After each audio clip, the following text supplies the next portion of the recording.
progresse, mais il faut que nous travaillions ensemble pour un pays de véritablement de paix, pour que les Togolais qui veulent reviennent.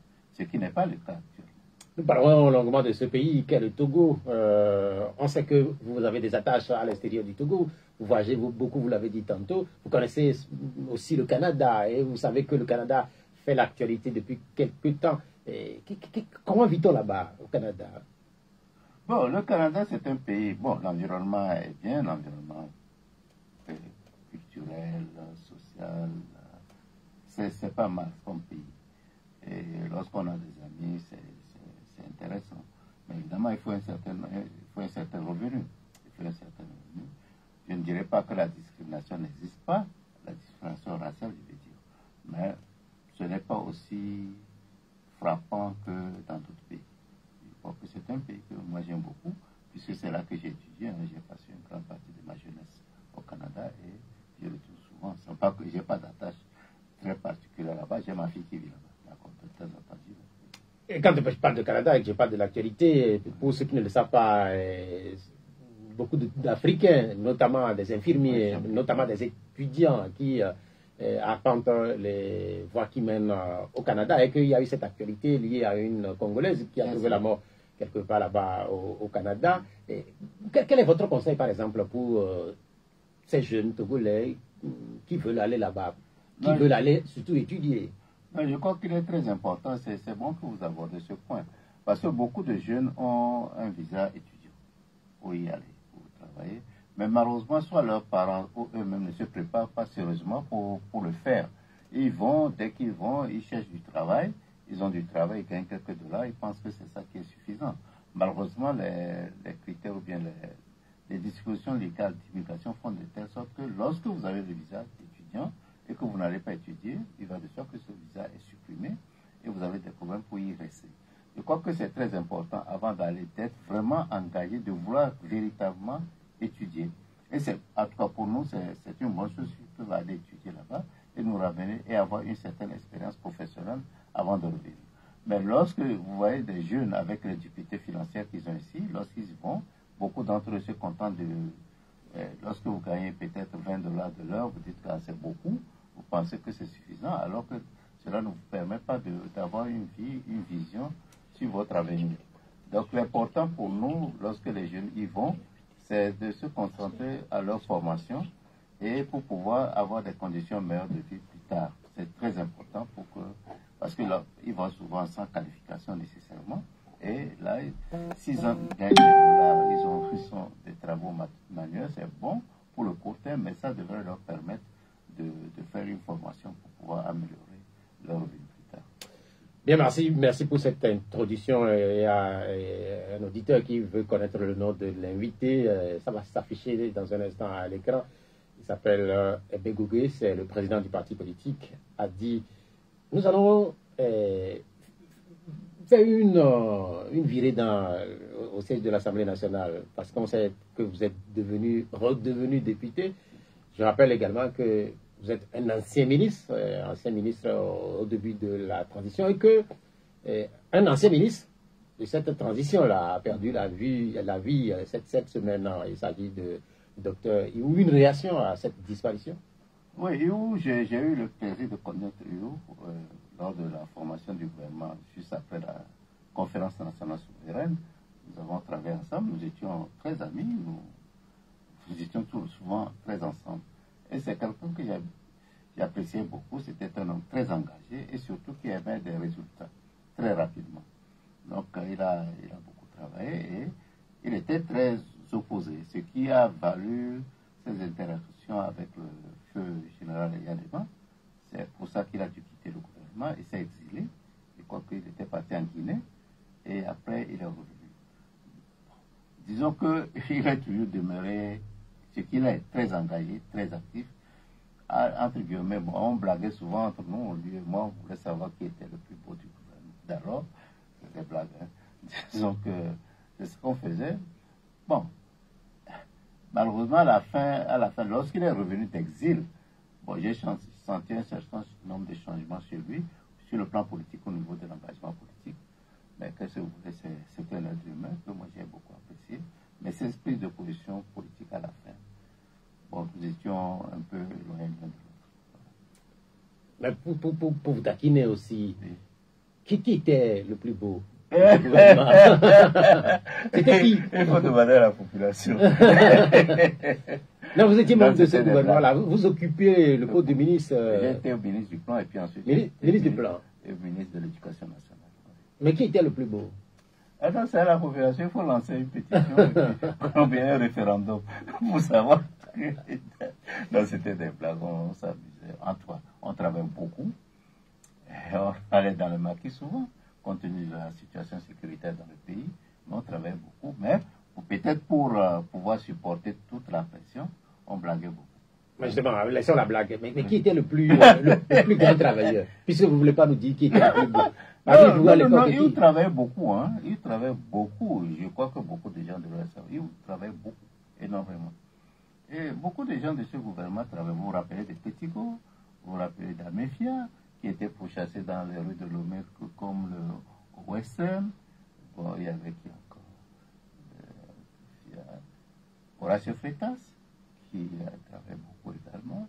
Non, beaucoup d'entre nous, et l'Antam, Zmaro, qui a dû fuir le pays après la crise du 3 décembre. Là. Non, il y avait beaucoup de gens qui ont fait ce qu'ils peuvent. Bien, mais ça, c'est pour le passé. Revenons au présent. On sait que vous êtes redevenu député à l'Assemblée nationale et que vos premières heures à l'Assemblée nationale ont été marquées par votre choix commun et celui qui devait diriger les travaux parce que vous étiez le plus âgé du... Vous avez quel âge actuellement? J'ai 77 ans. 77 ans? Ouais. 77 ans, c'est quand même beaucoup. Et comment ça s'est passé, cette expérience? La présidence de l'Assemblée nationale. Ouais. Non, c'est une bonne expérience. C'est une bonne expérience parce que ça m'a permis de discuter avec les hauts responsables du Parti UNIR qui étaient, vous vous rappelez, à l'Assemblée, ils étaient tous, même les ministres actuellement, beaucoup d'entre eux étaient des élus. Et, compte tenu du fait qu'on sortait d'une élection très controversée, marquée par une violence inouïe, des fraudes, etc., je leur ai fait savoir ce que je pensais, même si on n'a pas dit ça publiquement, mais dans mon discours, ça percevait qu'il y avait des problèmes. Bon, je leur ai dit mon sentiment et je leur ai fait comprendre que vraiment, si on voulait un pays qui se construit, un pays uni où nous sommes ensemble, il fallait reconnaître le fait que ce qui s'est passé ne devrait plus continuer. Et c'est une malheureuse expérience. Ils avaient peut-être des objectifs qui n'étaient pas les nôtres, nous de l'opposition. Nous de l'opposition, c'est d'avoir une assemblée représentative et non une assemblée composée de députés élus par la violence. Bon, ça, je leur ai fait savoir. Et bon, il y a eu des négociations dans certains cas. Bon. Et ce qui est choquant parfois au Togo, lorsque beaucoup d'entre eux sont élus par la violence, par la faute. Ça, c'est très clair et net. Et je l'ai dit plusieurs fois, beaucoup de gens de l'opposition qui ne siègent pas méritent d'être à la place. Mais malheureusement, une fois que ces élections sont passées dans les conditions que tous les Togolais connaissent, c'est comme si pour eux, c'est comme si, oh, c'est normal ce qui s'est passé. Et ça, c'est très dangereux pour le pays, parce que qui est fort physiquement aujourd'hui, demain, ce n'est pas pour eux qu'il le soit. C'est tout ce que je peux te dire. Vous avez fait ce discours-là. Est-ce que c'est un discours que vous avez écrit vous-même? Oh, c'était moi-même que vous l'avez soumis à quelqu'un qui l'a regardé? Bon, il est normal que je soumette ça à certains collègues, et puis eux aussi, ils ont regardé. Ils ont regardé, bon, ça a aidé à, entre guillemets, polir un peu, mais le fond y est. La forme a un peu changé, mais le fond, les idées que je voulais passer, ce sont... Parce que j'ai dit clairement, d'une manière crue, ce que j'ai constaté lors des élections. Bon, après discussion, bon, je ne les ai pas supprimés, mais à travers les lignes, c'était très clair que nous contestons la manière dont les élections se sont déroulées. Comment on se sent là, tout perché en haut en regardant toute cette salle-là et où ces députés qui sont là? Comment est-ce qu'on se sent? C'est à la fois bon et... Parce qu'on sait, dans nos pays, les assemblées nationales n'ont aucune puissance, hein, n'ont aucune force. Moi, car c'est ce qui m'avait frappé, c'est le fait que le bureau, les membres du bureau ne sont connus, parce qu'on élit. Mon mandat finit avec l'élection du nouveau bureau. malheureusement, et le président de l'Assemblée nationale est une grande personnalité de ce pays. Et malheureusement, la liste n'est connue que quelques heures avant, 2 heures ou bien 2 heures avant l'élection. Moi, j'étais ahuri. J'ai dit, mais comment vous pouvez élire, bon, pour nous, avec la constitution de la 4e République, le président de l'Assemblée est le deuxième personnage de ce pays. Comment voulez-vous qu'on ne connaisse que ce deuxième personnage, en tout cas, ce deuxième personnage potentiel, seulement 2 heures avant son choix? Ça veut dire que même les gens qui devaient le lire ne le connaissent pas. Donc, c'est des anomalies qui ne sont pas... Il faut changer. Mais si cette élection-là... Est-ce qu'il y a une élection? Il n'y a pas d'élection. C'était un choix. On a envoyé une liste et puis, comme nous, compte tenu du nombre... Mais qui a envoyé la liste? Ça allait demander... C'est l'UNIR qui a... C'est l'UNIR. Mais il y a eu une curiosité, oui. Puisque le président qui devait être élu, ce président n'était pas là. Non, il n'était pas là. Bon, c'est pas mis dans les règlements intérieurs. Qui doit être là avant d'être élu ou pas? Non, voilà pas une anomalie, c'est une anomalie. C'est normal que c'est possible qu'il puisse ne pas être présent. Mais l'important, il faut que les gens sachent qui il est. Qu'il puisse faire une campagne ou bien en tout cas dire quel est son objectif. Si cela ne se fait pas, c'est là la faiblesse. Bien, merci. Beaucoup ont regardé et beaucoup ont pensé que vous allez durer là-bas parce que ça doit être très intéressant. Quand on est à ce poste-là, est-ce qu'on a accès, par exemple, au bureau du président de l'Assemblée nationale? Non, on est le président de l'Assemblée nationale. Oui, on a un bureau. Le bureau de l'actuel président de l'Assemblée nationale, est-ce que vous avez occupé ce bureau-là? Non, je n'ai pas occupé ce bureau, j'ai occupé un autre bureau. Bien. Maintenant aussi, les Togolais veulent savoir. Oui, bien sûr.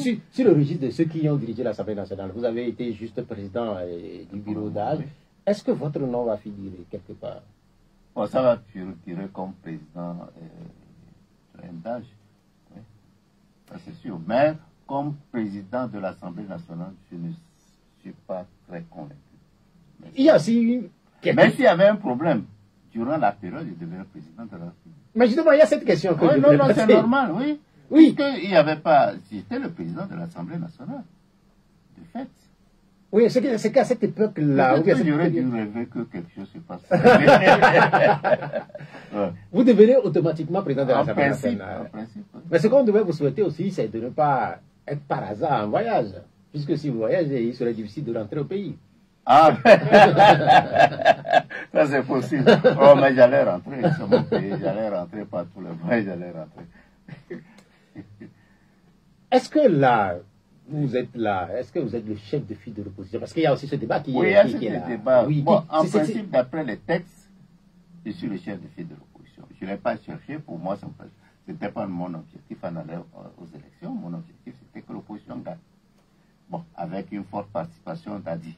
Adi est beaucoup de députés. Ben, vraiment, entre nous, je n'ai jamais pensé être le chef du parti qui aurait eu le plus grand nombre de députés. Chef du parti d'opposition qui aurait eu le plus grand nombre de partis. De députés.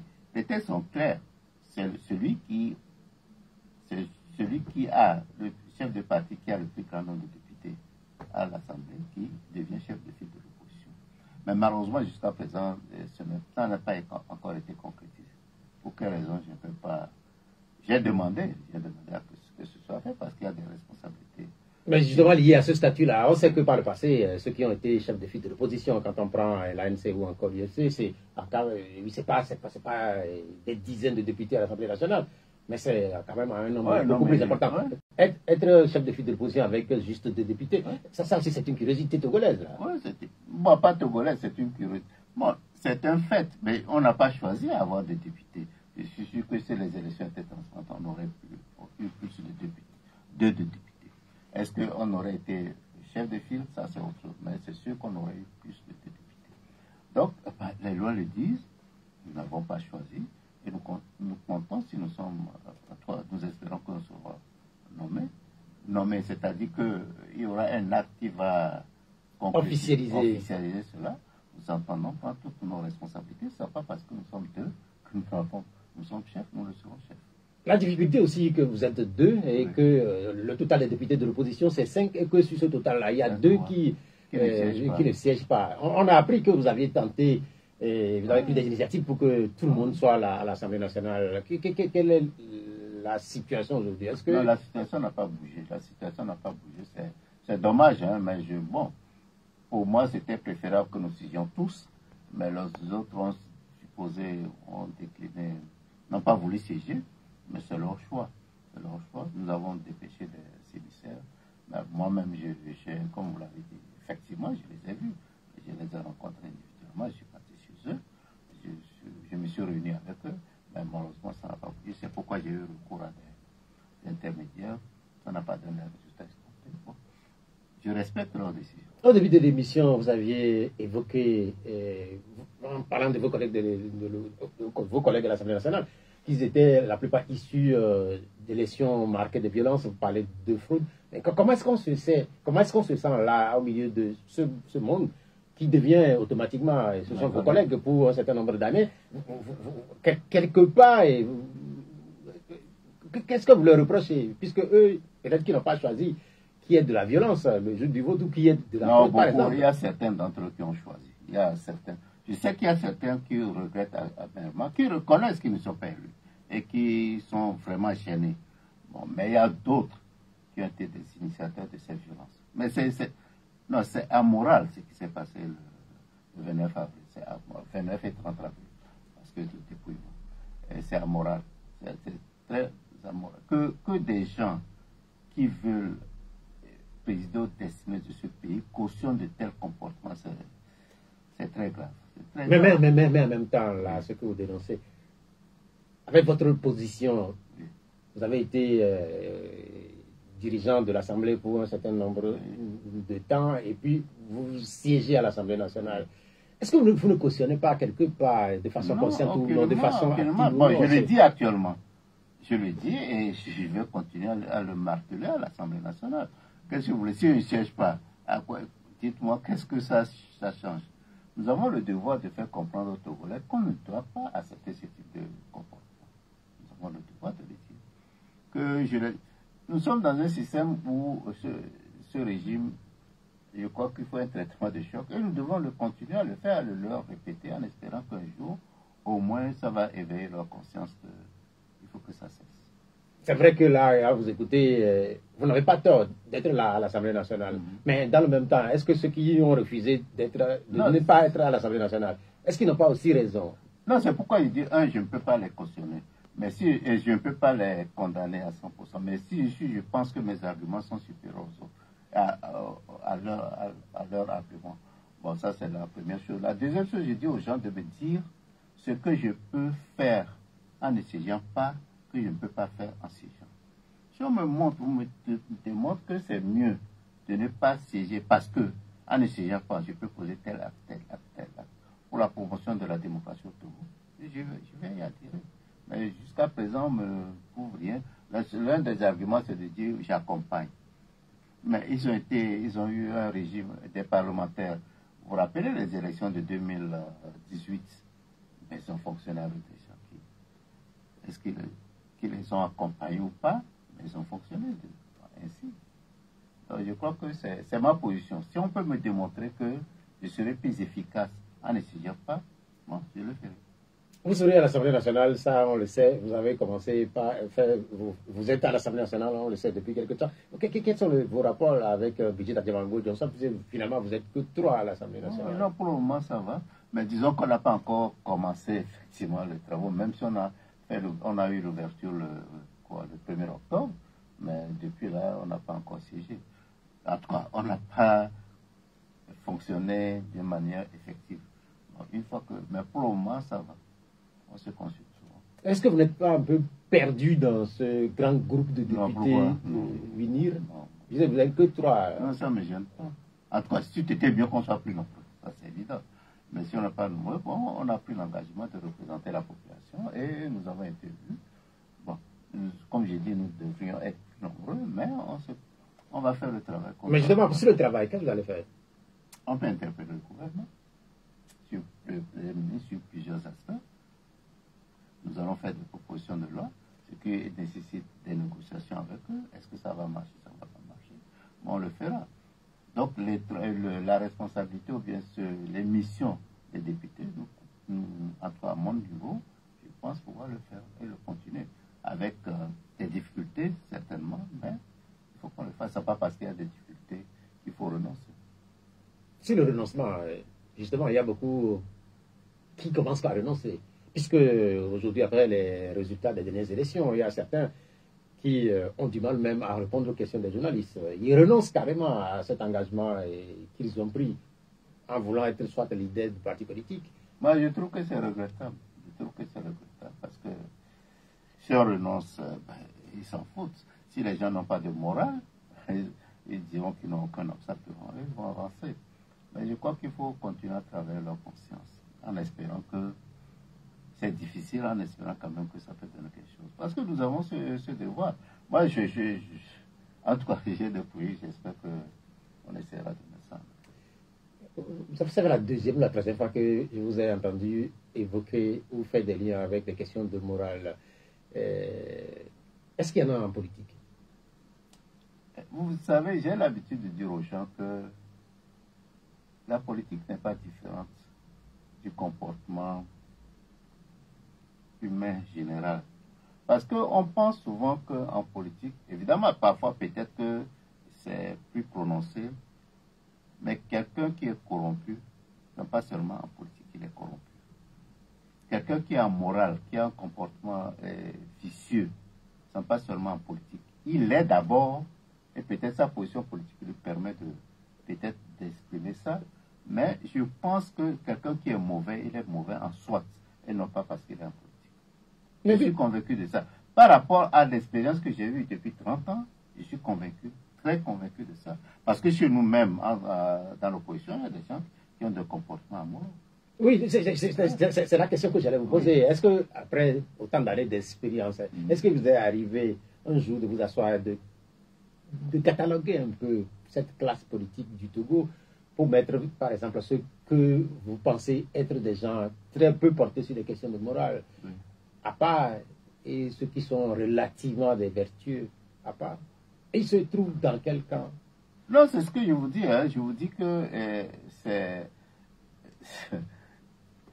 c'est difficile de dire qu'ils sont plus dans un camp que dans l'autre. Dans le camp de nos amis, nos collègues, en disant ils ont certaines contraintes.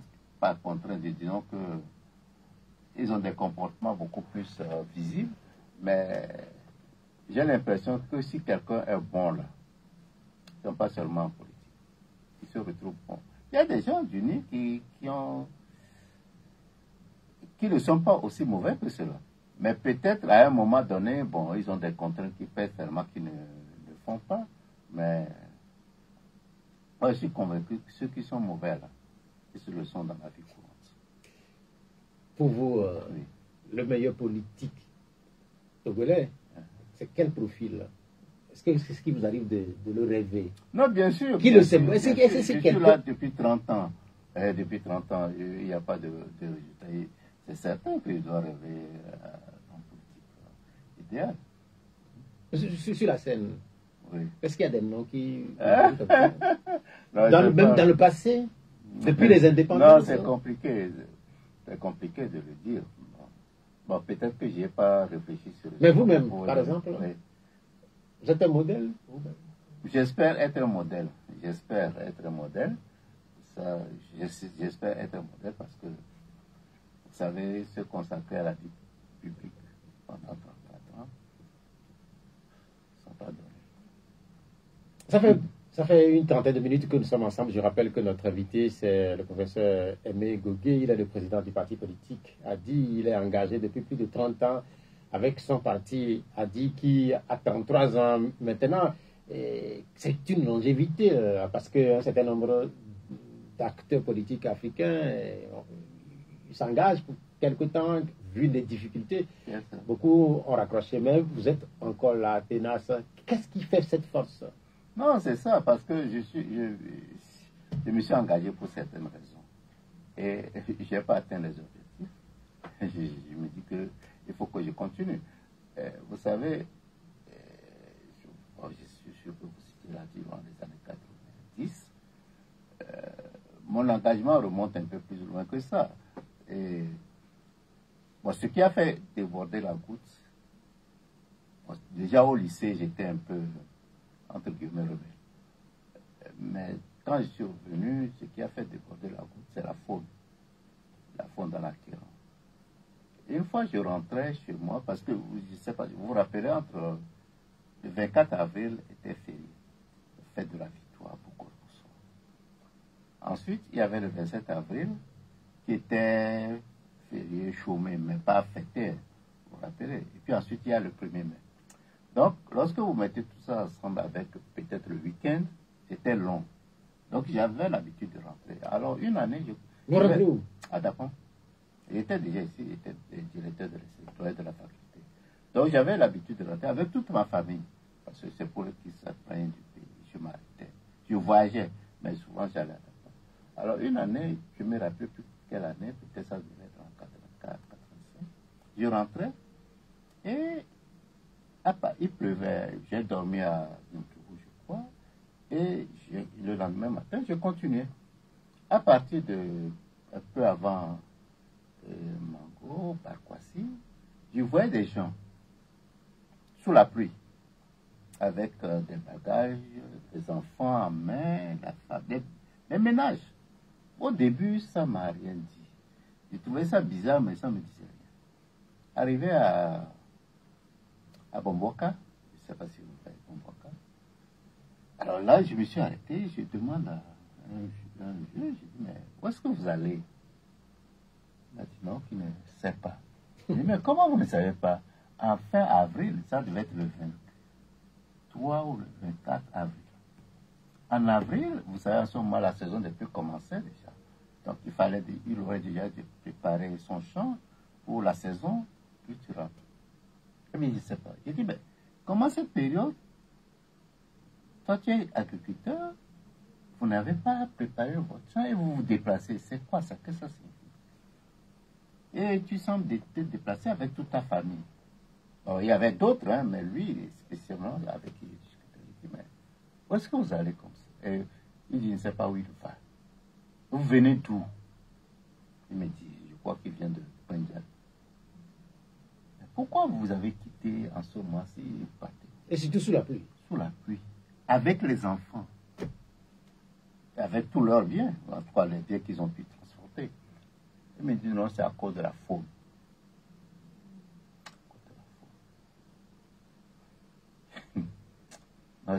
Quand je dis ça, c'est pas possible. Et il y a quelques semaines auparavant, vous avez montré, je ne sais pas si vous vous rappelez, à la télé, il y a un groupe qui a comme cérémonie la chasse. On nous montre à la télé des buffles, des biches tués. À la télé, on nous montre qui ont été tués dans cette faune. Donc les gens avaient le droit de tuer. D'autres ne pouvaient pas tuer une souris. Mais ça, là, ça m'a... Je ne sais pas ce que j'ai senti. Ça a renforcé votre engagement? Engagement, ça a été la goutte qui a fait.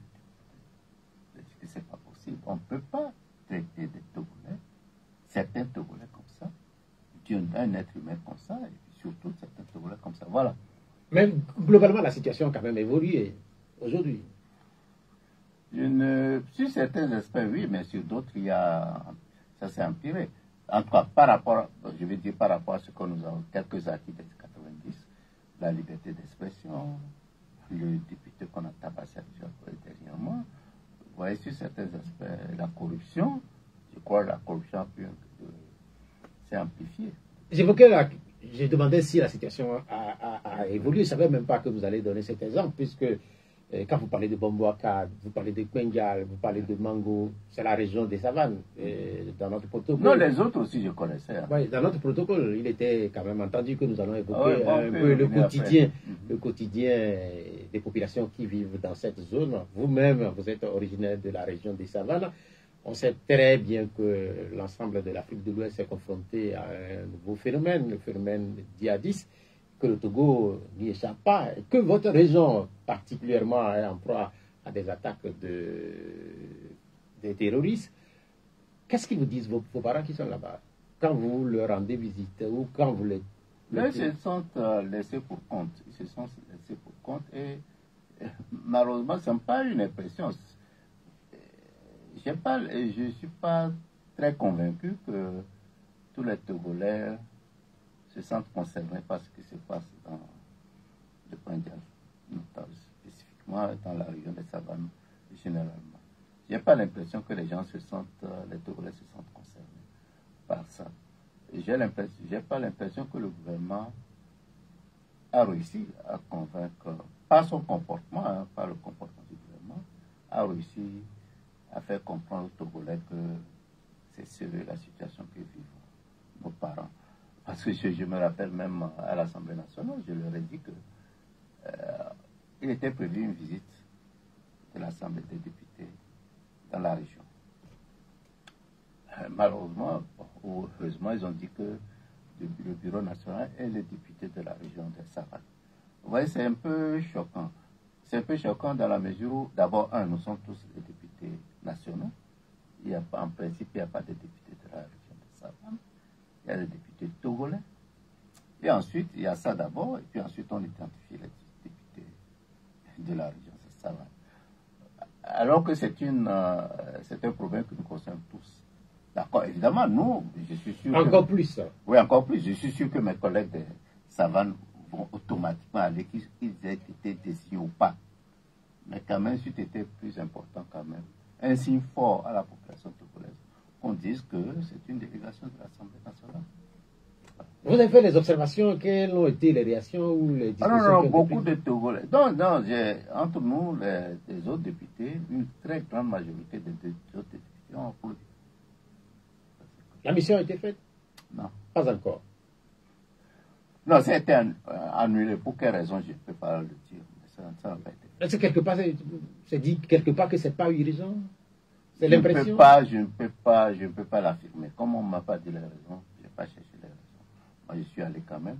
Bon, disons que je ne peux pas dire qu'on n'a pas pensé que ce soit... Est-ce que le désintérêt, si on peut parler de désintérêt d'une partie des Togolais qui vivent sur le territoire national, n'est pas dû aussi au fait qu'on ne sait pas trop souvent ce qui se passe là? Non, c'est pourquoi j'ai dit que c'est peut-être un peu la faute au gouvernement. Lorsque vous vous rappelez, en juillet, lorsqu'on tuait des militaires togolais à Punjab, d'autres fêtaient à moins de 200 km de là. Vous voyez, si des choses comme ça se passent dans un pays, on tue des Togolais, des militaires togolais qui tombent au front, alors que d'autres fêtent comme si de rien n'était. Quel message on donne à cette population qui est en train de souffrir? C'est embêtant. Mais vous posez la question de la nation. Que tous les Togolais ne se sentent pas forcément concernés. Oui, mais puisque, comme vous l'avez dit, ils ne sont pas nécessairement bien informés.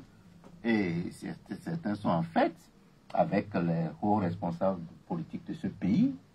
Qu'est-ce que tu veux que les autres perçoivent ce comportement? Il y a cette question aussi, comment est-ce que les Togolais d'autres régions, les Togolais par exemple de Vaughan, d'Aného, de Palimé, de Tablikbo, de Sokolé, de n'importe quelle partie de notre territoire, comment est-ce qu'ils doivent manifester plus d'intérêt vis-à-vis de leurs compères qui sont dans la région des Savanes? Ah, ça, je ne sais pas. Chacun doit le savoir. Si quelque chose arrive à ton voisin, tu dois montrer la mobilisation des ressources. Ça, c'est une chose importante. La pression qu'on doit faire sur le gouvernement, ça également, le gouvernement ne rend pas compte, comme vous le dites.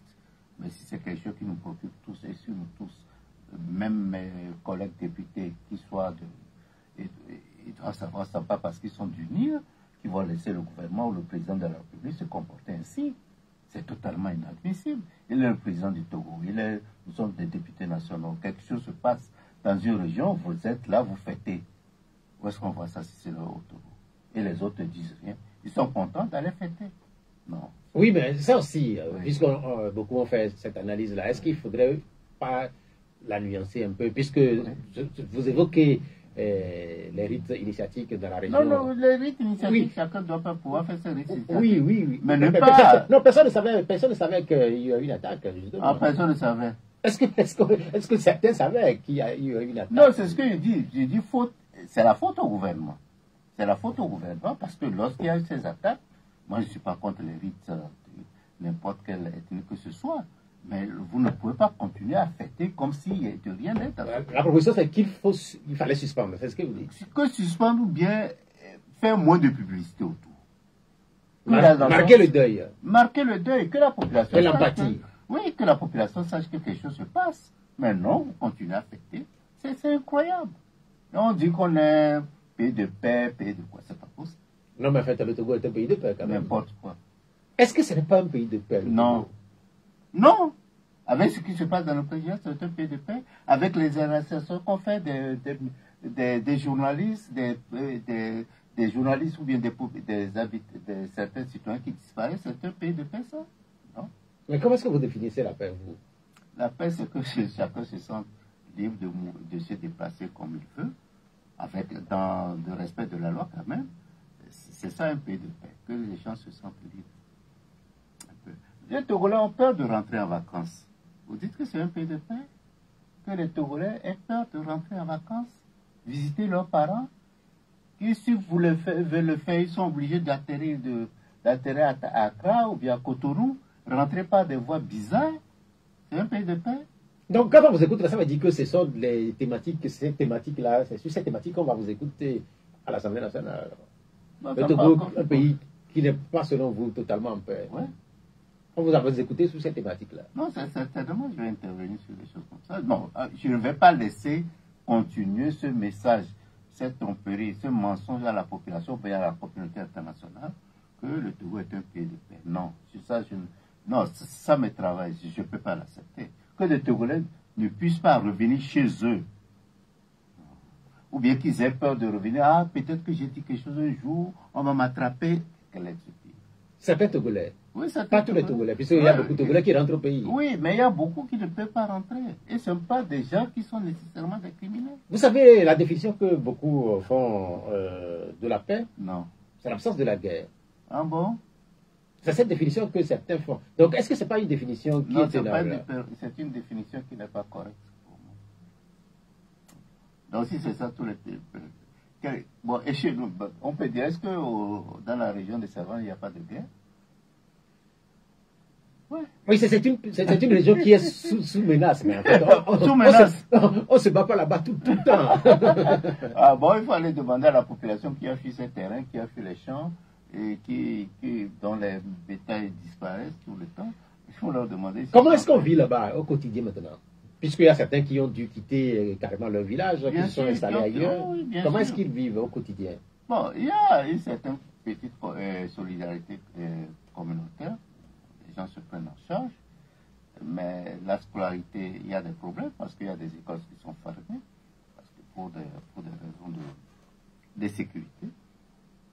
Mais il faut savoir que c'est très, très difficile. Donc, c'est ça dur. Et il faut reconnaître que c'est une zone de production agricole. Et les gens ont délaissé leur terrain et ils n'ont pas de source de revenus. Donc, ce qui peut se passer, c'est que le pays, la production agricole va diminuer. Bien, merci. Nous avons passé 45 minutes presque ensemble avec notre invité, le professeur Aimé Gogué. Nous avons les deux numéros sur lesquels on peut intervenir pour poser des questions, avoir des précisions. 96 50 34 37 et puis 70 43 09 70. Je vois aussi beaucoup de commentaires. Hein. Il y a quelqu'un qui dit, est-ce que les journalistes connaissent ce qu'on appelle une guerre? En fait, c'est un commentaire qui est laissé comme ça. Puisqu'il y a beaucoup de commentaires qui sont quand même partagés par les Togolais qui nous regardent un peu partout dans le monde. Nous allons au téléphone. Allô, bonjour. Oui, on vous appelle comment? Basile. Oui. Oui, Basile, vous êtes à l'antenne, on vous écoute. Salut, professeur Robert. Bonjour, Basile. Ah, aujourd'hui, c'est bien que vous êtes là. C'est vous qui êtes à l'Assemblée actuellement.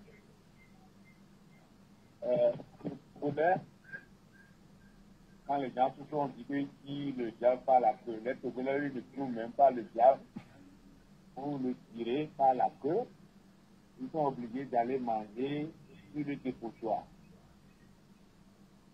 Il y a un pays dans l'interlangue, le Niger.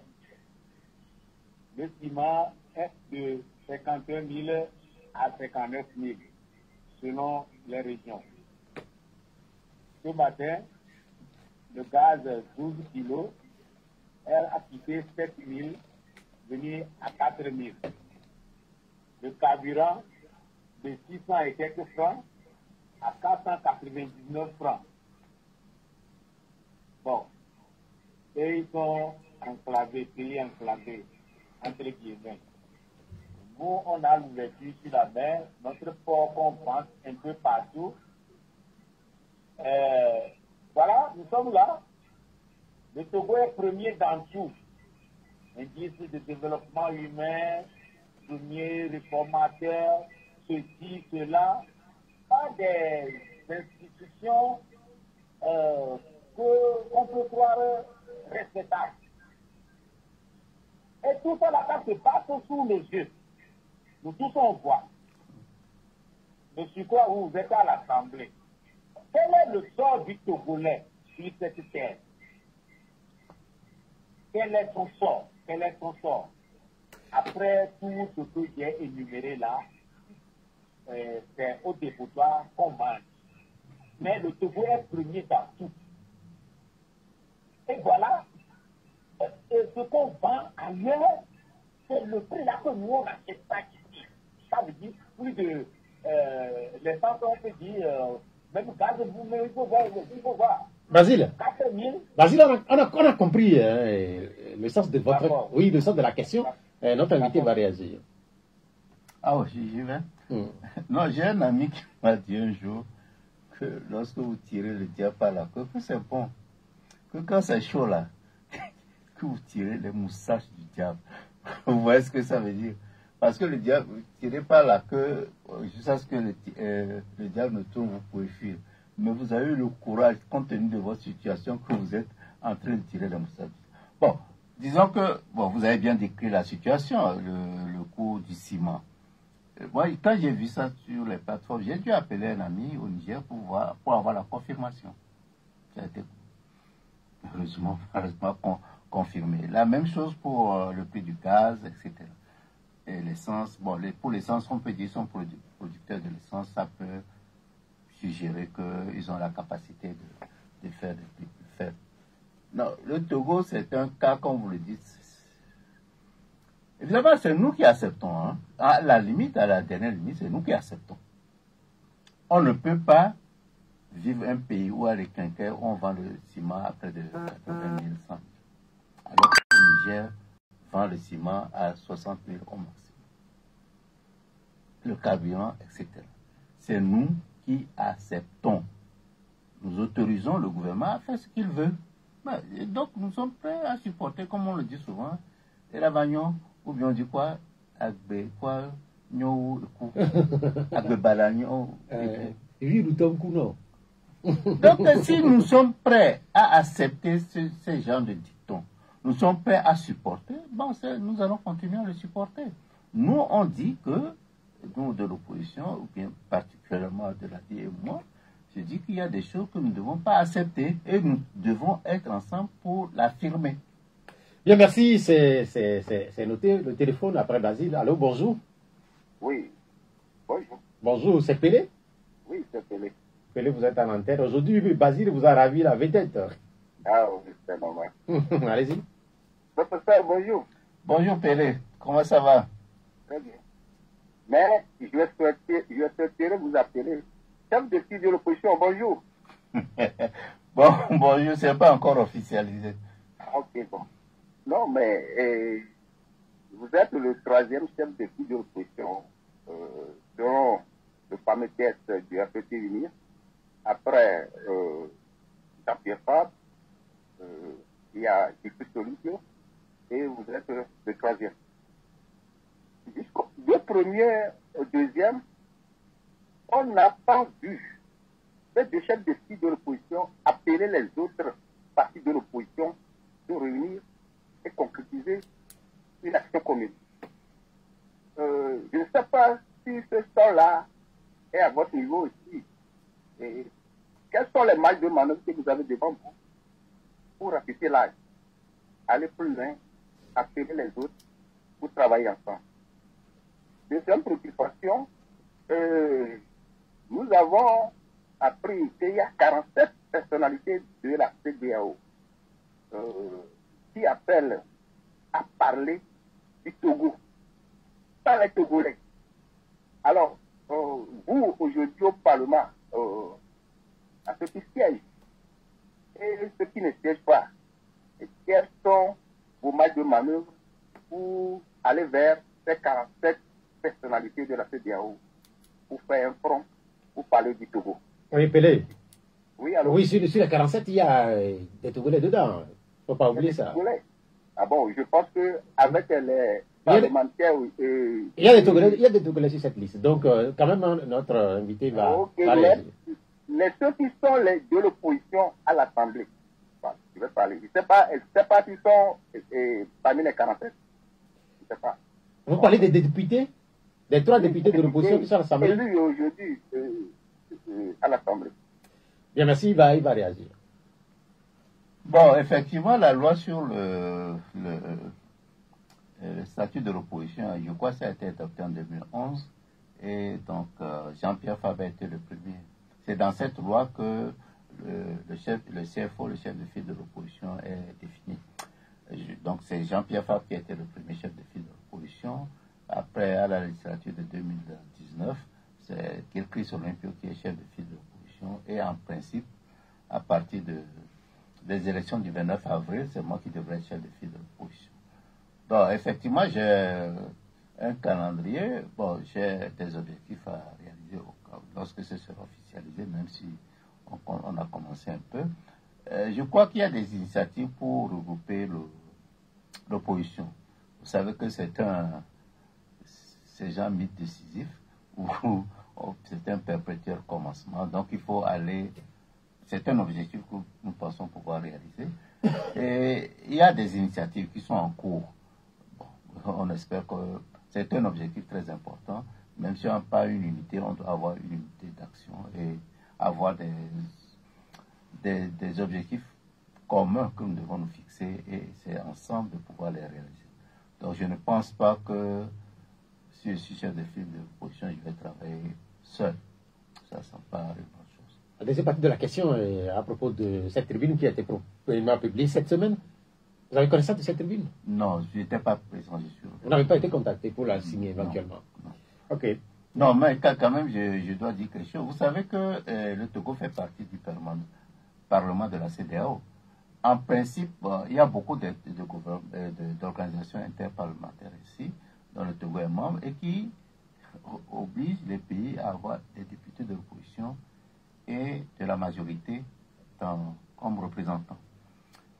Pour le moment, la répartition n'a pas encore été faite. Il y a certains députés de l'opposition qui ont manifesté le désir d'être dans le Parlement de la CEDEAO. Donc, vraiment, en tant qu'individu, vu ma profession auparavant, mon expertise auparavant, je pense, j'ai comme objectif de travailler sérieusement avec eux pour que la CEDEAO devienne une véritable organisation au profit de la population. Parce que ce qui se passe actuellement, ce n'est pas maintenant, ce n'est pas parce que j'ai été élu député. Même je ne sais pas si vous avez suivi mes écrits, mes prises de position depuis ces coups d'État qui se sont succédés en Afrique de l'Ouest. La CEDEAO, bon, sans oublier ce que la CEDEAO a fait au Togo avant, la CEDEAO a beaucoup failli. Et maintenant, avec un mandat officiel, je crois qu'on n'a pas le droit de laisser la CEDEAO continuer ainsi. Ce n'est pas possible. Un mot sur ce Parlement de la CEDEAO. Qui représente le Togo actuellement à ce Parlement? Non, pour le moment, c'est des députés du NIR.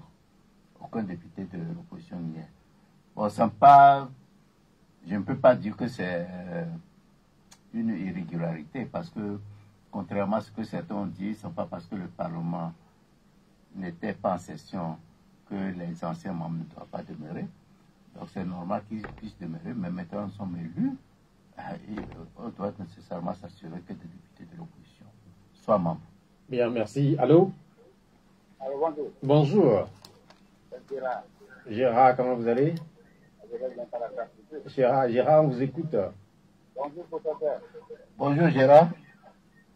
comment vous allez?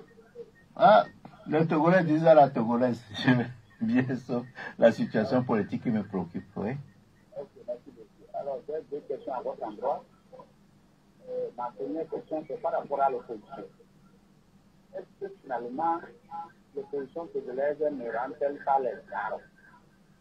Sans devoir, lors de l'élection législative dernière, où l'opposition a eu 5 députés, et qu'on choisit volontairement de ne pas priver, et quelqu'un leur donne raison.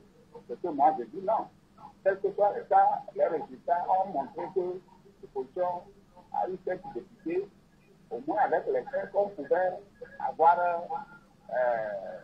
comment dirais-je, un groupe parlementaire de l'opposition pour que les débats au moins à l'Assemblée soient au moins plus ou moins efficaces. Mais eux, ils ont, comment dirais-je, laissé vous. Ils vous ont laissé, vous et Mme Adamabo, est-ce que finalement, l'opposition ne rend-elle pas le temps? Est-ce que ce n'est pas aussi une trahison? Deuxième question.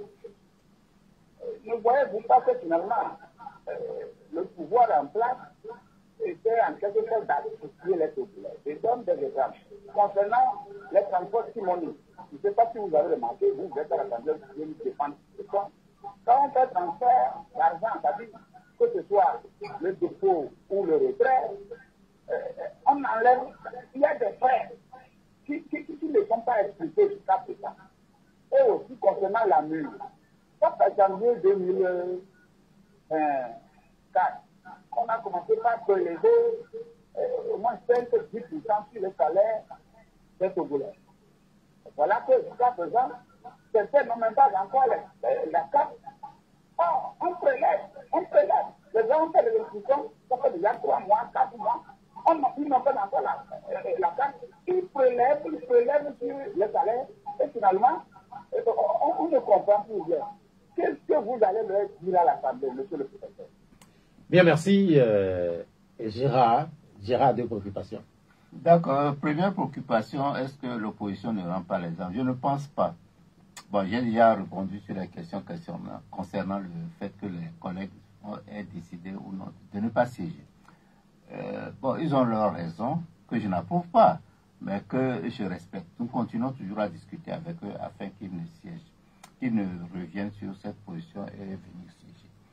Bon, le fait qu'on n'ait pas de groupe parlementaire, c'est vrai que le fait qu'ils ne siègent pas nous empêchait d'avoir un groupe parlementaire, mais enfin, également, il faut dire que nos collègues du NIR sont malhonnêtes. Hein. C'est ce qu'ils disaient. On leur a dit, on leur a expliqué que ce n'est pas bon un parlement sans groupe parlementaire de l'opposition. Ça, c'est le premier point. Le deuxième point, ils devraient quand même reconnaître, ils savent, tout le monde sait les conditions dans lesquelles se sont déroulées ces élections. Alors, restez arc-boutés sur le fait que vous avez décidé qu'il faut 5 députés pour avoir un groupe parlementaire, alors que vous savez que vous avez pris toutes les dispositions, que l'opposition n'est pas au plus de 5 députés, c'est malhonnête. Donc ça, c'est très clair. Donc nous espérons que nos collègues vont revenir dessus, en espérant qu'ils seront plus convaincus que siéger, c'est bon pour la population, que ne pas siéger. Mais je n'irai pas jusqu'à dire que c'est une trahison. Je ne pense pas que ce soit une trahison. La deuxième partie de la question. Oui, si le gouvernement veut actifier les Togolais. Bon, je l'ai déjà dit, hein. Vous savez, le gouvernement prend des mesures. Nous les supportons. Nous disons que ça va aller. Et ils vont continuer. Mais l'autre jour, ils vont changer. Évidemment, pour la question d'AMU, effectivement, bon, j'ai l'intention, je suis en train de faire des recherches pour comprendre, comparer le coût de l'AMU, de l'assurance universelle au Togo avec maladie universelle, avec ce qui se passe dans les pays voisins. Et une des intentions que j'ai, c'est d'interpeller l'administration pour qu'il puisse expliquer cet écart et puis ensuite les dysfonctionnements dont vous parlez, on prélève de l'argent sans rendre le service. Ça aussi, nous pensons pouvoir faire une de nos interventions. C'est-à-dire au moins mieux comprendre ce qui se passe à la MU, pourquoi c'est plus cher au Togo qu'ailleurs, il faudra qu'on puisse nous l'expliquer. Mais ensuite, il faut que les Togolais soient prêts à se défendre. Vous ne pouvez pas laisser le gouvernement faire n'importe quoi et venir vous se plaindre qu'est-ce que les députés vont faire. Non, nous, on fera notre travail. Mais s'il n'y a pas de relais dans la population qui se sent concernée par leurs problèmes, il va de soi que c'est un peu plus compliqué. Parmi les nombreuses réactions qu'on a, il y a une réaction qui concerne les concours qui sont souvent organisés. La question, c'est sur les résultats. On n'a pas systématiquement de résultats après l'organisation des concours. Comment est-ce que vous comprenez ça? C'est difficile à comprendre. Non, certainement également, on fera une interprétation à ce sujet. Il faut qu'on nous explique pourquoi on organise des concours. Les gens, je ne sais pas combien ça coûte par concours, par candidat, ce que les candidats sont obligés de mobiliser pour remplir les formalités pour passer ce concours. Et on ne donne pas de résultats. Mais c'est amoral. Voilà le comportement dont je regrette. On ne peut pas laisser ça continuer. Et puis chaque fois, ils font ce qu'ils veulent. La population togolaise ne dit rien. Qu'est-ce qu'on va faire? Sur la situation de l'opposition dans son ensemble, sa présence au Parlement, celui qui a évoqué les difficultés au quotidien de l'opposition, on sait très bien que là, le pays va vers un régime parlementaire ou le régime est entré dans un régime parlementaire. Est-ce que cette posture dans laquelle se trouve l'opposition aujourd'hui est un frein ou pas à l'efficacité du régime parlementaire? Bon, vous connaissez notre position sur cette constitution. Nous pensons que la constitution n'a pas sa raison d'être. Nous avons des problèmes. Par exemple, si on prend ce problème de terrorisme, nous avons des problèmes très sérieux. Au lieu de rechercher à construire, de rechercher la constitution d'un consensus national pour lutter contre le terrorisme, on nous amène un faux problème, adopter une constitution en catimini, sans transparence, et je ne sais pas quoi dire encore, et en violation des textes. La constitution qui a été adoptée était en violation des textes en vigueur. Donc pour nous, discuter de régime parlementaire ou pas, vraiment je ne pense pas que c'est le lieu, c'est l'occasion. Pour nous, c'est pas d'actualité. Allô? Allô? Bonjour. Oui, bonjour, c'est Paul. Paul, comment vous allez? Oui, ça va. Oui, Paul, on vous écoute. Vous êtes à l'antenne, Paul. Oui. Notre professeur, selon ses dires, donc, est de cœur avec les Togolais souffrants. Donc, partage la difficulté que nous vivons, puisqu'il dit que le Togo n'est pas fait de terre. Bon, maintenant, il a été longtemps aux côtés de la gouvernance. Il a été plusieurs fois ministre, député, et aujourd'hui encore, il est député puis chef de file d'opposition. Mais qu'est-ce qu'il apporte pour la population? Qu'est-ce qu'il a? Quel est vraiment l'impact qu'ils ont sur la gouvernance pour les Togolais? Voilà. Bien, merci Paul. Bon, j'ai été ministre sous la transition. Et nous avons posé des actes. Peut-être pas, nous n'avons pas, bon, ça n'a pas duré, hein. En gros, vous savez qu'on était venu au pouvoir en septembre 91, et déjà en novembre 91, ça veut dire. Non, septembre 91, le 1er octobre, il y a eu tentative d'assassinat du Premier ministre Kofigo à l'hôtel de février. Et le 22. Mais il y a eu le 8 octobre aussi. Oui, le 8 octobre, oui. Ensuite, le 22 novembre, il y a eu les militaires qui sont sortis dans la rue, qui s'est soldé qui a abouti au bombardement du l'attaque de la primature. De la primature le 3 novembre. Ensuite, le 5 mai, il y a eu Soudou, etc. Vraiment, bon, on avait des difficultés, mais on a réalisé des choses. Pas suffisantes comme on aurait voulu, mais on a posé des actes. Ensuite, nous avons été députés de l'opposition, comme vous l'avez dit. Entre autres, moi, j'avais proposé des textes sur l'enrichissement illicite, qui n'est pas passé. Ça a été des actes qu'on a posés. Nous sommes revenus encore nous avons interpellé plusieurs fois le gouvernement. Dans des pays aussi fragiles que les nôtres, si vous comptez exclusivement sur les institutions pour réaliser des choses, vous portez à côté. Et, bon, surtout actuellement avec 5 députés, ou bien 3 députés qui siègent sur 113, bien, disons sur 113, sur 111, ou bien contre 108 députés d'unir. L'opposition ne doit pas se limiter à l'opposition parlementaire. La volonté, la réalisation des objectifs de la population ne doit pas se limiter seulement au Parlement. La population doit être proactive. également. Si vous pensez que c'est seulement les 3 députés ou bien les 5 députés qui siègent à l'Assemblée, ou bien l'opposition, entre guillemets, ou bien toute l'opposition qui va réussir à obtenir quelque chose, et vous allez rester dans vos salons, vous rêvez. Nous avons besoin de votre soutien. Il y a cette réaction de Banané Larré qui vient un peu en contradiction à ce que vous êtes en train de dire là, puisque lui pense que c'est à vous, députés, de mobiliser les populations et derrière les populations vont vous suivre. C'est ce qu'il a écrit. Non, nous le faisons. Et il le sait, il le sait très bien. Je suis revenu quand le 30 octobre, le 30 septembre était sur le terrain. Et je vais continuer à le faire. Nous allons mobiliser la population. Mais il ne faut pas que la population pense que nous seuls, ça suffit. Allô? Allô? Bonjour. Bonjour. Oui, on vous appelle comment? C'est M. Mauto. Mauto. Oui. Mauto. Il y a deux situations. Bien. La première, votre invité, il a maintenant fait allusion à ce qui s'est passé le 29 avril. Mais pour cette fois-ci, c'est aggravé. Mais à chaque élection, c'est la même mesure que le pouvoir nous sommes. Je voudrais demander, est-ce que ça est en possible? Ou bien c'est vous qui n'avez pas la connaissance de cette méthode-là? Même les propositions que nous avons faites dans l'avenir, on nous présentera la même méthode. Mais vous n'arrivez pas à les contrer. Je ne comprends pas. Est-ce que ça est en possible? C'est vous n'avez pas la connaissance de cette méthode-là. C'est une frustration. Vous voyez certains Togolais, ils critiquent le régime, même y compris certains journalistes. Mais certains, vous voyez, leur condition, c'est pire, mais ils critiquent le régime. Vous avez un projet de technologie. Est-ce que vous comprenez? Vous pouvez l'expliquer, ces gens de Togolais. Je ne comprends pas. Tantôt, vous dites que peut-être moi, je ne comprends pas quoi.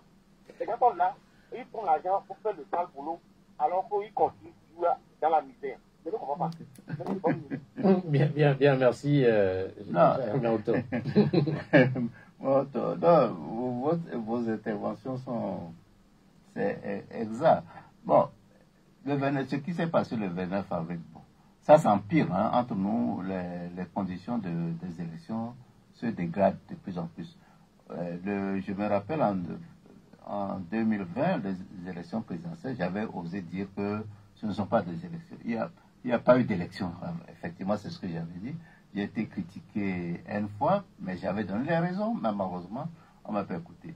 Mais ce qui s'est passé le 29 avril, c'est pire. Je blague souvent en disant si les Français l'autorisaient, on aurait dit c'est plus pire. Bon, ça se dégrade. Nous connaissons les conditions, les fautes, les violences, etc. Mais nous sensibilisons la population sur ça. Nous la sensibilisons sérieusement sur ça. Et dans beaucoup de cas même on peut dire ce qui s'est passé le 29 octobre au siège de la CDPA. Mais également, on ne pouvait pas anticiper. 29 septembre. 29 septembre, oui. On ne pouvait pas prévoir, mais quand même que c'est quand même grave que des Togolais aillent au siège d'un parti politique violenter un député, je vais revenir dessus, et un député étranger. Et que là, tous les quartiers, tous les militants du parti, les laissent faire ce qu'ils veulent et partent. C'est vrai que nous ne sommes pas pour la violence. Vous savez, Adi est un parti, et particulièrement moi-même, je suis pour la non-violence. Ça, c'est mon principe. Depuis l'enfance, je ne sais pas ce qui m'a induit à ce comportement, à adopter ce principe. Mais ce que les gens font, c'est pas possible. On ne peut pas les laisser chaque fois poser des actes et partir comme si de rien n'était. Il faut qu'un jour qu'ils sentent devant eux une résistance. Ils vont cesser. Nous l'avons. Mais là, vous appelez à la violence, là? Ils n'appellent pas à la violence. Oui, à la réaction. Ils n'appellent pas à la réaction. La non-violence ne veut pas dire que vous allez vous laisser marcher sur les pieds. Je sais qu'on a... Ou à la résistance. À la résistance. Mais ce qui s'est passé... Je vais vous donner un exemple. Dans un des villages, on a tabassé un de mes candidats. On l'a torturé, il a perdu connaissance. C'est après plusieurs heures qu'il a récupéré à l'hôpital. On a identifié ceux qui ont fait ça. Il circule librement. Ces gens qui ont fait des choses C'est vrai qu'il y a la question de l'impunité aussi qui revient très souvent dans le Oui, débat mais c'est public. dangereux lorsque ça continue ainsi. Oui, c'est vrai, c'est l'impunité. Il y a un autre cas où quelqu'un, il a été tabassé, il était dans le coma. L'agent de sécurité dit, mais il fallait l'amener d'abord au commissariat pour qu'il constate avant de l'amener à l'hôpital. Vous vous rendez compte de ça? Ça, ce n'est plus l'impunité. En tout cas, moi, je vais poursuivre cette affaire quand je vais rentrer bientôt encore pour savoir ce qui s'est passé. Donc, nous sensibilisons la population pour ça. Mais il faut que la population soit prête. Bon, je voulais dire quelque chose. Si cette impunité continue, nous apprenons, même si je leur dis d'être résistants, de ne pas être violents, mais à un moment donné, on sera déporté. La deuxième partie de la question de l'auditeur, Oui. il dit qu'il ne comprend pas les Togolais qui se plaignent et qui soutiennent en même temps le régime. Ah oui, mais qu'est-ce que vous voulez que je dise? Le comportement, on parlait de ça avant, c'est la vie amorale. Il n'y a plus de moralité. Lorsque les gens, on leur dit, on leur répète, vous prenez l'argent pour commettre des crimes. Ce n'est pas une semaine après, c'est quelques jours après, ils disent qu'ils regrettent ce qu'ils ont fait. Mais les élections qui vont suivre, ils vont répéter la même chose. Les gens étaient contents lors des élections dernières, dire à des candidats de l'opposition, ah, nous avons eu tel argent, nous allons aller faire les fautes. Mais ils ont eu combien? Ceux qui vous ont... C'est très faible. Bon, moi, je ne les ai pas vus. Peut-être c'est parfois 10 000 ou bien 20 000. Ce ne sont pas des gens à qui on donne beaucoup d'argent, non. Et les Togolais sont prêts à le faire. Malheureusement, c'est pourquoi je dis pour le moment, s'ils tirent le diable par la queue, quand ça serait chaud là, ils vont tirer les moussages du diable. C'est là qu'on saura que... Merci. Après Maoto, un autre téléphone, allô? C'est... Oui, vous voulez ajouter quelque chose, Basile? Oui, je veux dire, à la réponse qui ne suis pas, mais bon, entre eux, les responsables politiques, qui doivent être à l'avant-garde, qui doivent dénoncer, ne serait-ce que ces classements que ces institutions font, ils doivent élever le ton, que ça ne nous convient pas dans le pays. Et c'est un citoyen lambda comme ça qui va élever la voix. Entre leur voix et la voix de ceux qui connaissent. Je pense que c'est leur voix. On va entendre. C'est eux qui sont devant. On ne doit pas être dans le pays, on ne trouve pas à manger. Et on qualifie les dirigeants, nous sommes là. Nous sommes des animaux. Comment est-ce qu'on va faire? Docteur Basile. Oui. Oui, mais c'est noté. Votre plainte, vous l'avez fait lors de votre premier passage. On l'a noté. Enfin, sur les classements ou sur les rapports des institutions internationales, les derniers rapports, par exemple, Togo, premier pays réformateur, quelque part sur ce volet, dans le pays, il y a beaucoup de réformes. Ça, on ne peut pas l'oublier. Maintenant, si les impacts ne sont pas aussi visibles que ça aussi, c'est un autre débat. Non, c'est ça. Les gens peuvent adopter des réformes, mais c'est la question de mise en œuvre. Il faut mettre en œuvre les réformes. On dit qu'on a amélioré les conditions de création d'entreprises, c'est peut-être bon, mais il faut voir combien d'entreprises. On dit le nombre d'entreprises créées, mais il faut savoir le nombre d'entreprises qui disparaissent. Et les performances de l'ETR au niveau de la mobilisation des ressources publiques, c'est une bonne chose, mais en même temps, il faut voir l'impact négatif que ça fait sur les entreprises. Ensuite, il faut s'interroger sur l'utilisation de ces ressources. Est-ce que, avec la corruption qui prend de l'importance, etc., etc. Donc, c'est ça qui est un peu mauvais pour ces institutions internationales. Bon, généralement, c'est important aussi de savoir ce qui est caché derrière. Ce qui est caché derrière. Malheureusement, quand vous n'avez pas ça, le gouvernement se contente de faire de la fumée. Mais la difficulté aussi, est-ce que c'est pas quelque part que il n'y a pas de rapport alternatif, par exemple? Si par exemple vous avez le rapport de la Banque mondiale, quel rapport vous opposez à ce rapport? Bon, il revient quand même. Bon, si on a j'ai posé le problème qu'il faut qu'on ait des capacités de recherche. S'il y a ces rapports, nous allons examiner le rapport, nous allons voir. Il y a des points sur lesquels nous pouvons travailler pour voir si c'est vrai ou faux.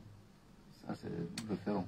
On va retourner à la question du 29 septembre à Lomé, puisque Mr. Djamabou Johnson, c'est votre collègue à l'Assemblée nationale. Vous l'avez rencontré depuis? Non, j'étais revenu, j'étais parti, je l'ai appelé, on a discuté. Et puis nous avons envoyé une délégation en visitant presque tous ceux qui étaient. Cet événement a eu lieu un dimanche. Quand vous l'avez appris, quelle a été votre réaction? J'ai réagi immédiatement, parce que ça m'a... Nous en parlons comme si quelque chose de nouveau. Vous vous rappelez le 22-23 octobre 1992, lorsque les membres du HCR ont été séquestrés. Vous vous rappelez? C'est pratiquement la même, c'est pire d'ailleurs. Actuellement, quand même, il y a un député étranger qui a été violenté. Oui. Ils ont été violentés, vous vous rappelez? Ils ont été violentés, on a fait agenouiller Monsieur Pouillot sous le soleil, etc., etc.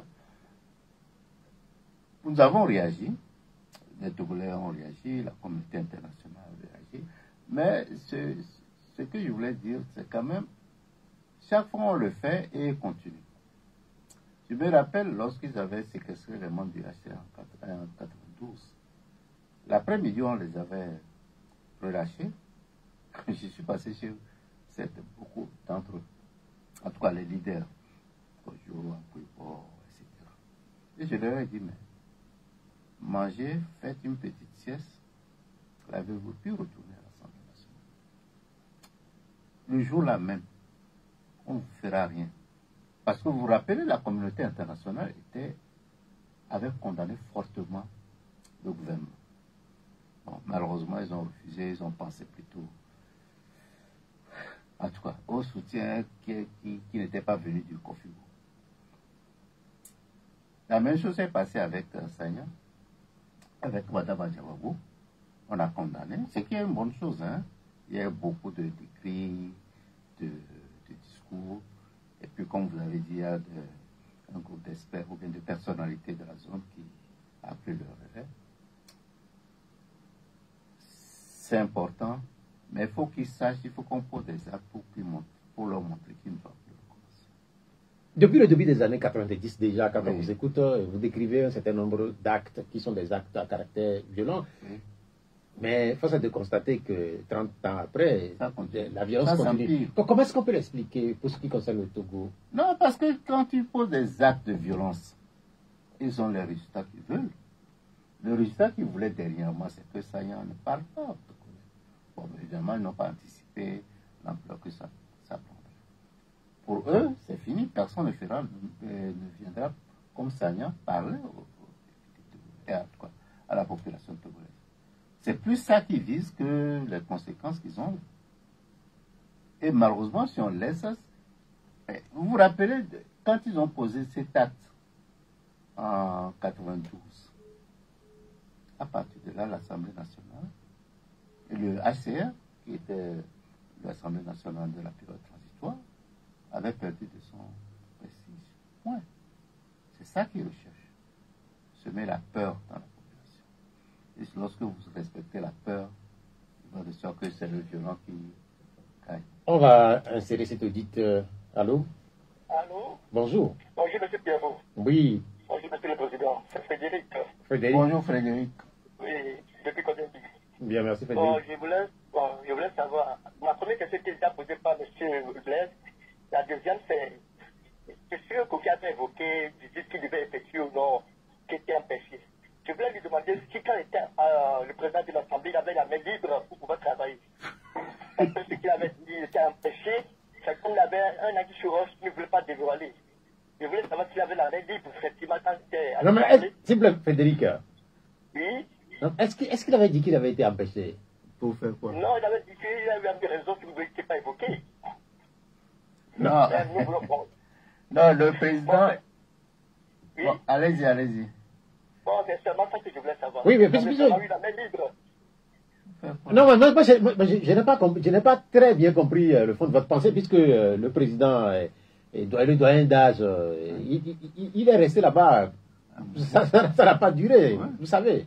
Effectivement, je pense qu'il va laisser la main libre pour évoquer certaines choses. Mais pour le problème de riz, sur le dépotoir... Mais sa mission principale, je crois que c'était pour faire asseoir un bureau. Non, la mission, la session de droit, que président le doyen d'âge est très limité. Il a un objectif précis. Ah, c'est compris. Ah oui, c'est ça, c'est adopter les règlements intérieurs et élire le bureau, c'est tout.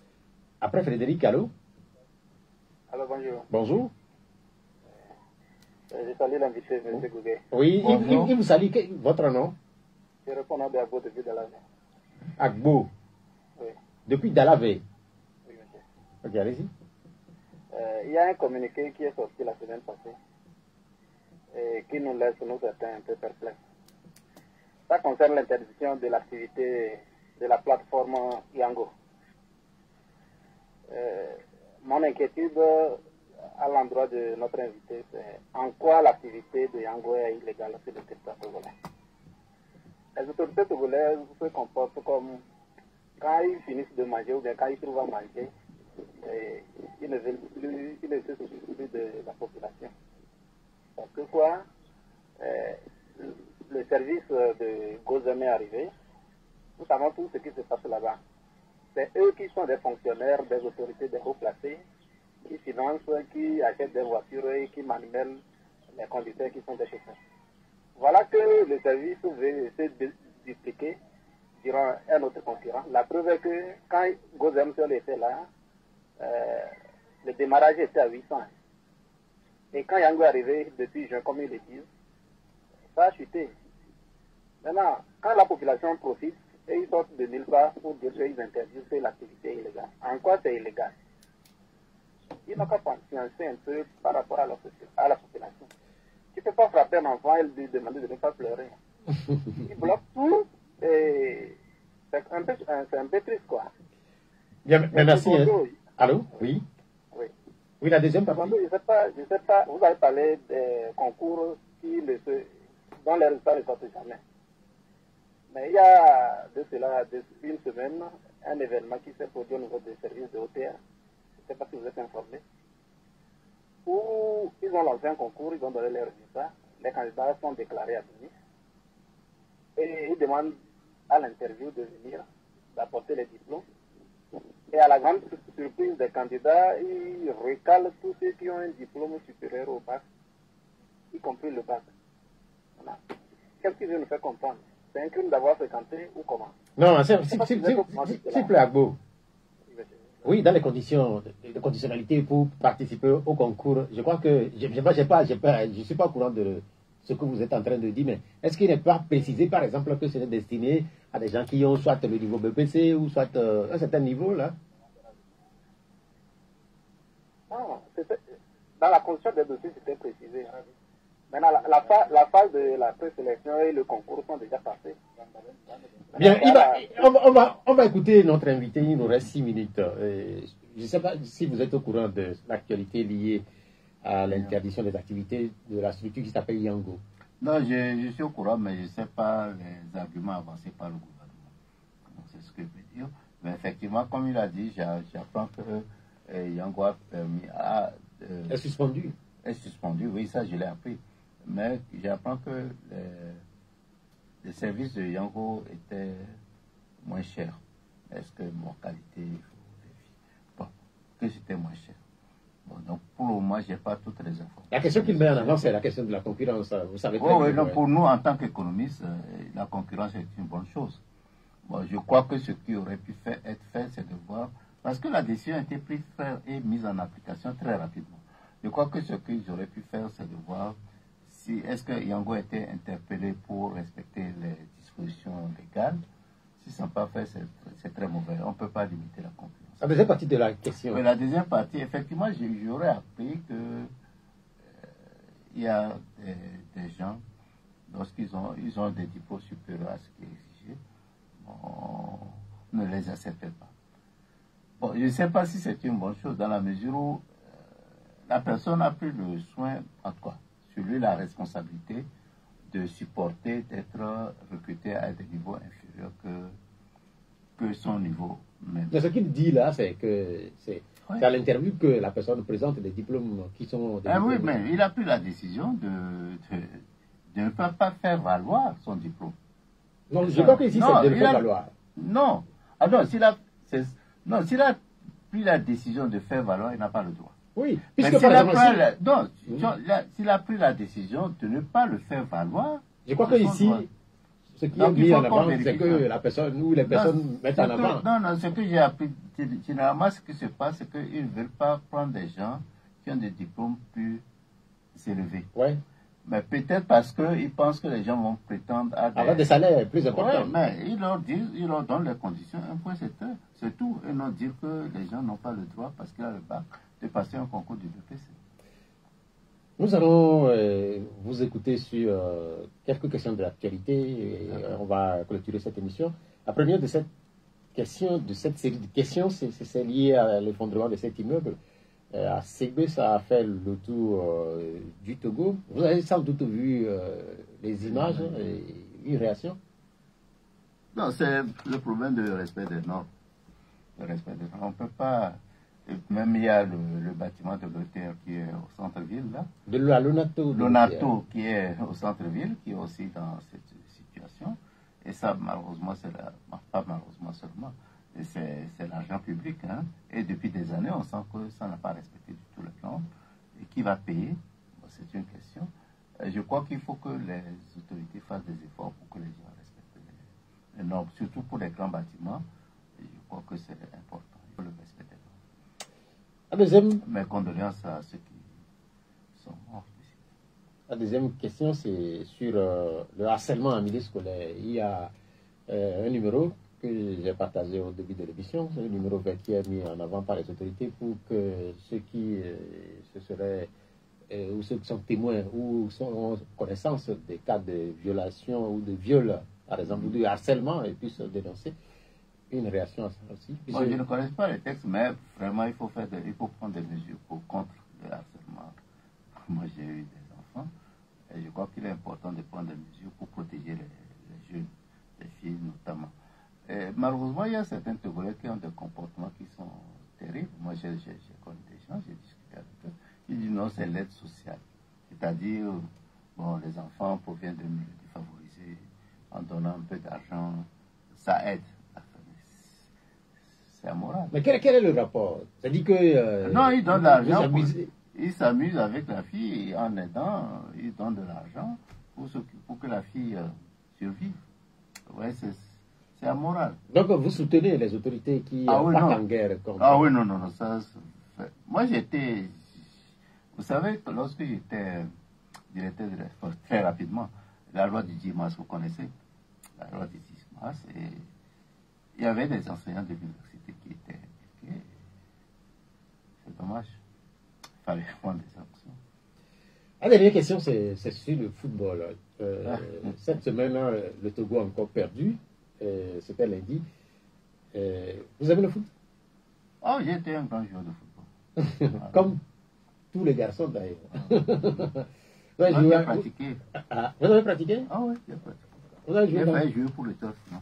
Ah oui. Mais c'est que comme je suis indiscipliné, vous connaissez Oscar Anthony? Ouais. Il était très rigoureux. Voilà. Donc j'ai préféré fuir. Mais j'ai joué à l'université. Le Togo a perdu oui. sur la double confrontation. Le Togo a perdu à l'aller, le Togo a perdu au retour. Votre sentiment? Non, peut-être il faut il faut faire une bonne évaluation de la situation de l'équipe nationale et prendre les mesures nécessaires. Vous voyez, le championnat scolaire a disparu, le championnat national même boiteux. Je crois que si on ne se travaille pas sur ces fondamentaux, on n'aura pas une équipe nationale. Vous ne pouvez pas avoir de fondation et penser avoir une équipe nationale qui gagne. C'est dommage pour le Togo, mais il faut revenir aux fondamentaux. Peut-être perdre quelques années, mais savoir que dans le futur, on aura une équipe nationale qui vaut la peine. Maintenant, on va conclure. Et c'est avec vous. Non, la situation togolaise est très, très préoccupante. Et que ce soit dans tous les domaines, hein. Là, on vient de parler du football, au milieu scolaire, on en a parlé. Et je crois qu'il faut que les Togolais se ressaisissent. Et je pense que c'est un problème qui revient aux Togolais individuellement et collectivement. Il ne faut pas s'arrêter et dire que les responsables politiques, les leaders politiques. Mais lorsque nous ne nous impliquons pas, c'est difficile d'obtenir le changement. Il faut que les responsables politiques puissent savoir que la population n'est pas satisfaite de la gouvernance. Il faut que la population soit en mesure de le dire et dire que